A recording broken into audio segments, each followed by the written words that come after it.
ऐतिहासिक दक्षिणकाली मन्दिर हामीले सधैँ गइराख्ने मन्दिरभन्दा भिन्न त्यो भन्दा पनि पुरानो दक्षिणकाली मन्दिरमा आज हामी आएका छौँ र मन्दिरको यस्तो छ परिसर।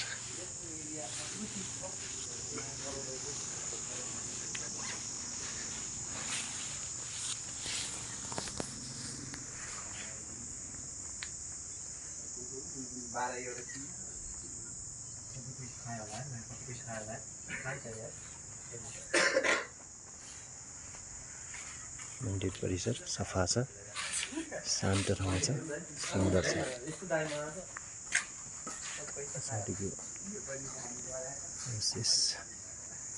राम्रो छ, डाँडामा छ, शान्त ठाउँमा छ र यहाँको पुजारीको भनाइअनुसार चाहिँ अहिले हामी धेरै जसो जाने दक्षिणकाली मन्दिर भन्दा पनि पुरानो दक्षिणकाली मन्दिर यो हो र यहाँको मन्दिर चाहिँ तल सारेको भनाइ चाहिँ उहाँको रहेको छ।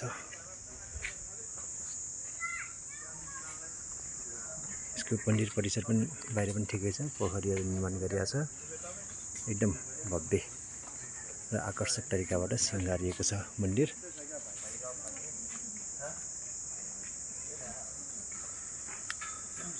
सुन्दर शान्त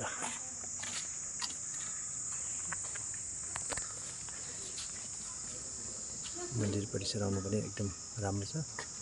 पोखरीहरू निर्माण गरिएको छ चारैतिर बगैँचा हेरेको, चारैतिर आकाशमा हेर्न मिल्ने भएकोले यो एकदम आकर्षक देखिएको छ।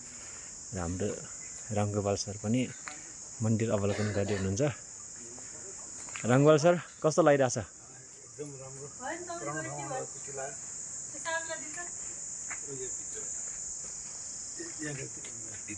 मन्दिर अवलोकन छ, मन्दिरभित्रको भन्छ भयो यहाँबाट यसो छ।